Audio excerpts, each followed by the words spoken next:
আবারও হামলা হলে মধ্যপ্রাচ্যে যুক্তরাষ্ট্রের অস্তিত্বকে মুছে ফেলবে ইরান। জানাবো ইরানের এই পাল্টা হামলার পর কি করতে যাচ্ছে যুক্তরাষ্ট্র। আরো জানাবো আবারও বড় যুদ্ধের পরিকল্পনা ইসরায়েলের, ইরানের সঙ্গে আবারও যুদ্ধে জড়াবে ইসরায়েল। এবং সর্বশেষ জানাবো আবারও ভয়াবহ বিস্ফোরণ, ভয়ঙ্কর রূপ নিচ্ছে মধ্যপ্রাচ্যের সংঘাতের মাত্রা। দর্শক শুনছিলেন সংবাদ শিরোনাম, এবারে জানিয়ে দিব বিস্তারিত সংবাদ। তবে তার আগে অনুরোধ থাকবে আমাদের চ্যানেলটি সাবস্ক্রাইব করে বেল আইকনটি ক্লিক করে সঙ্গেই থাকুন। আবারও হামলা হলে মধ্যপ্রাচ্যে যুক্তরাষ্ট্রের অস্তিত্বকে মুছে ফেলবে ইরান। যুক্তরাষ্ট্রের সাম্প্রতিক হামলার জবাবে সরাসরি মার্কিন লক্ষ্যবস্তুতে জোরালো হামলার দাবি করেছে ইরানের ইসলামিক বিপ্লবী গার্ড বাহিনী বা আইআরজিসি। মধ্যপ্রাচ্যে অবস্থিত যুক্তরাষ্ট্রের একটি কমান্ডো ও কন্ট্রোল সেন্টার, বিভিন্ন কৌশলগত স্থাপনা এবং সামরিক ঘাঁটিকে লক্ষ্য করে ভয়াবহ হামলা চালানোর দাবি করে ইরানের সামরিক বাহিনী।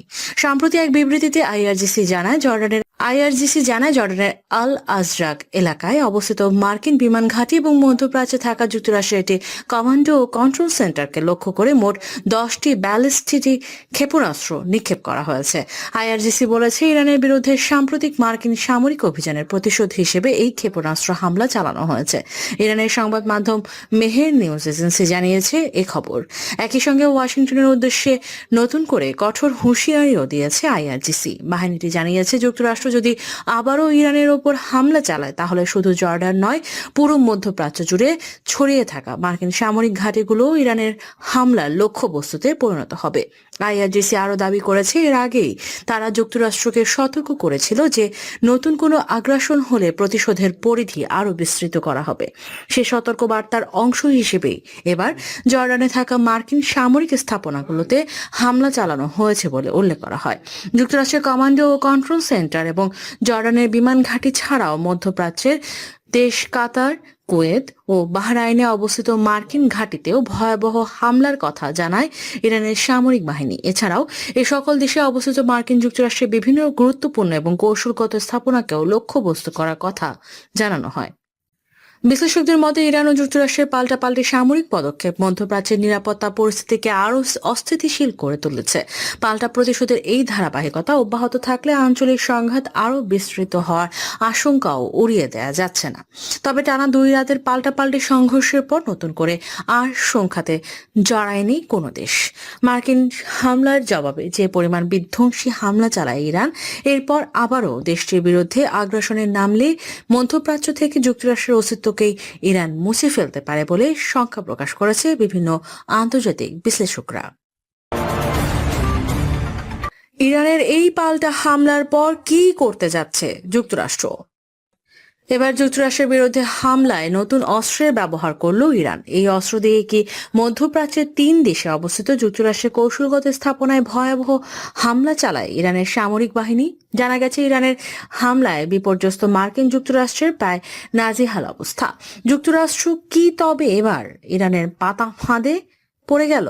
সম্প্রতি ইরানের উপকূলীয় বিভিন্ন সামরিক স্থাপনায় মার্কিন হামলার জোরে মধ্যপ্রাচ্যের বিভিন্ন দেশে অবস্থিত যুক্তরাষ্ট্রের সামরিক ঘাঁটির বিভিন্ন লক্ষ্যবস্তুতে পাল্টা হামলা চালায় ইরান। উক্ত হামলায় বিভিন্ন ধরনের ড্রোনের ব্যবহারের কথা জানিয়েছে ইরানের সামরিক বাহিনী। কাতার ভিত্তিক সংবাদ মাধ্যম আল জাজিরা এক প্রতিবেদনে তুলে ধরে এ তথ্য। ইরানের সামরিক বাহিনী জানায় উপসাগরীয় 3টি দেশের মার্কিন ঘাঁটি ও কৌশলগত কেন্দ্র সমূহকে লক্ষ্য করে হামলা চালানো হয়েছে। এ হামলায় কুয়েতের একটি প্যাট্রিয়ট ক্ষেপণাস্ত্র ব্যবস্থা, কাতারের একটি আগাম সতর্কীকরণ স্যাটেলাইট অ্যান্টেনা কেন্দ্র এবং বাহরাইনের মার্কিন সামরিক বাহিনীর জ্বালানি ট্যাঙ্কগুলোকে লক্ষ্যবস্তু করা হয়। এমনকি উক্ত হামলায় বিপুল সংখ্যক নতুন ধরনের ড্রোন ব্যবহারেরও কথা জানিয়েছে ইরানের সামরিক বাহিনী। এর আগে ইরান সাধারণত শাহেদ সিরিজের আত্মঘাতী ড্রোন কিংবা পুরাতন মডেলের কোনো ড্রোন দিয়েই হামলা চালাতো। তবে এবারের হামলায় সম্পূর্ণ নতুন ধরনের ড্রোনের কথা স্বীকার করল ইরান বাহিনী। তবে সেটা সম্পর্কে বিস্তারিত জানানো হয়নি। ইরানের সামরিক বাহিনী হুঙ্কারের সুরে বলেছে তারা কোনো অবস্থাতেই মার্কিন যুক্তরাষ্ট্রের নির্বোধ প্রেসিডেন্টের লক্ষ্য ও আকাঙ্ক্ষা পূরণ হতে দেবে না এবং চূড়ান্ত বিজয় অর্জন না হওয়া পর্যন্ত লড়াই অব্যাহত রাখবে। এছাড়াও মার্কিন হামলার জবাবে কয়েক গুণ বেশি শক্তিতে পাল্টা হামলা চালানো হবে। বুধবার রাতে টানা দ্বিতীয় রাতের মতো সরাসরি সংঘর্ষের জড়ায় যুক্তরাষ্ট্র এবং ইরান। এ সময় ইরানের প্রায় 90টি লক্ষ্যবস্তুতে হামলার কথা জানায় মার্কিন সামরিক বাহিনী। এর বেশিরভাগই ইরানের উপকূলীয় বিভিন্ন সামরিক স্থাপনা বলে জানানো হয়। হরমুজ প্রণালীতে বিদ্যমান অচল অবস্থার জেরে উক্ত হামলা পরিচালনা করা হয় বলে জানায় মার্কিন সামরিক বাহিনী। ইরানে মার্কিন হামলার জবাবে উপসাগরীয় 3 দেশের বিভিন্ন সামরিক এবং কৌশলগত স্থাপনায় পাল্টা হামলা চালায় ইরানের সামরিক বাহিনী। আর এবারের হামলাতেই নতুন অস্ত্রের প্রয়োগ করেছে ইরান। এই বিষয়টিকে বিশেষজ্ঞরা নতুন কৌশলগত বার্তা বলে উল্লেখ করেছেন। বিশ্লেষকদের মতে কৌশলগত স্থাপনায় হামলা চালিয়ে যুক্তরাষ্ট্রকে দুর্বল করে দেওয়ার চেষ্টা করছে ইরান। একই সাথে নতুন অস্ত্র দিয়ে শক্তিশালী হামলা চালিয়ে যুক্তরাষ্ট্রকে ক্রমশই দেশ হারা করারও চেষ্টা করেছে ইরানের সামরিক বাহিনী। বিশ্লেষকরা বলছেন যুদ্ধক্ষেত্রে ফলাফল নির্ধারণ করে আসলে কে কতটা শক্তিশালী তার উপর। তাই যুক্তরাষ্ট্রের মতো পরাশক্তির সামনে টিকে থাকতে চাইলে ইরানকে শক্তিশালী অবস্থান নিতেই হতো। এদিকে যে হরমুজ ইস্যুতে পাল্টাপাল্টি সংঘর্ষে জড়ালো যুক্তরাষ্ট্র ও ইরান, সেই হরমুজে উভয় দেশেই এক জটিল সমীকরণে পড়ে গেছে বলে জানিয়েছে বিশ্লেষকরা বলছেন যুক্তরাষ্ট্র চায় না হরমুজের নিয়ন্ত্রণ ইরানের হাতে চলে যাক। তবে ইরান ও নাসরবান্দা তারাও কোনোভাবে হরমুজের নিয়ন্ত্রণ ছাড়ছে না, কারণ ইরানিদের জন্য এই প্রণালীর নিয়ন্ত্রণ অপরিহার্য। ফলে হরমুজ ইস্যুতে এক জটিল আবর্তে ঘুরপাক খাচ্ছে পুরো মধ্যপ্রাচ্য। আর একে ঘিরেই সংঘর্ষে জড়াচ্ছে যুক্তরাষ্ট্র ও ইরান। বিশ্লেষকদের মতে শেষ পর্যন্ত সামরিক শক্তি হয়তো নির্ধারণ করতে চলেছে মধ্যপ্রাচ্যের জটিল পরিস্থিতি সত্যিকার অর্থে কোন দিকে মোড় নিতে চলেছে। আবারও বড় যুদ্ধের পরিকল্পনা ইসরায়েলের। ইরানের সঙ্গে আবারও যুদ্ধে জড়াবে ইসরায়েল। তবে কি ইরানের সঙ্গে আবারও যুদ্ধে জড়াবে ইসরায়েল? আবারও মুখোমুখি হতে যাচ্ছে এই আঞ্চলিক দুই প্রতিপক্ষ রাষ্ট্র, কারণ এবার সরাসরি ইরানের বিরুদ্ধে পুনরায় যুদ্ধে জড়ানোর ঘোষণা দিল জায়নবাদী রাষ্ট্র ইসরায়েল। যুদ্ধের প্রস্তুতির কথা জানিয়েছে দেশটির সামরিক বাহিনীও। তাহলে কি আবারও যুদ্ধের আগুনে জ্বলে উঠবে পুরো মধ্যপ্রাচ্য? ইসরায়েলের যুদ্ধবাজ প্রধানমন্ত্রী বেনিয়ামিন নেতানিয়াহু স্পষ্ট ভাষায় বলেছেন ইরানের বিরুদ্ধে যুদ্ধ এখনো শেষ হয়নি। নতুন নতুন সামরিক পরিকল্পনা প্রস্তুত রয়েছে এবং প্রয়োজন হলে আবারও ইরানে অভিযান চালানো হবে। ইসরায়েল বিমান বাহিনীর নতুন পাইলটদের স্নাতক সমাপনী অনুষ্ঠানে তিনি এই ঘোষণা দেন। নেতানিয়াহু বলেন, যুক্তরাষ্ট্রের সঙ্গে চুক্তি হোক কিংবা না হোক, ইরানকে কখনোই পারমাণবিক অস্ত্র অর্জন করতে দেয়া হবে না। একই সঙ্গে তিনি দাবি করেন যুক্তরাষ্ট্রের সামরিক সহযোগিতা ইসরায়েলের জন্য একটি বড় শক্তি হিসেবে কাজ করছে। একই অনুষ্ঠানে ইসরায়েলের সেনাপ্রধান ইয়াল জামিরও বলেন, ইরানের বিরুদ্ধে সামরিক অভিযান এখনো শেষ হয়নি। তার ভাষায় নতুন নতুন পরিকল্পনা ইতোমধ্যেই প্রস্তুত রয়েছে এবং সামনে আরো বড় সামরিক অভিযান অপেক্ষা করছে। এজন্য সেনাবাহিনীকে সর্বোচ্চ প্রস্তুত থাকার নির্দেশও দেন তিনি।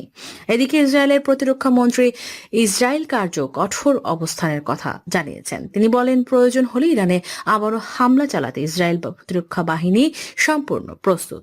এমনকি পরিস্থিতি তৈরি হলে তৃতীয় দফায়ও সামরিক অভিযান চালানো হতে পারে বলে সতর্ক করেন তিনি। শুধু ইরান নয়, লেবানন ইস্যুতেও কঠোর অবস্থান নিয়েছেন নেতানিয়াহু। তিনি জানান, সীমান্তবর্তী জনপদগুলোর নিরাপত্তা নিশ্চিত না হওয়া পর্যন্ত দক্ষিণ লেবাননের নিরাপত্তা অঞ্চলে ইসরায়েল বাহিনীর উপস্থিতি অব্যাহত থাকবে।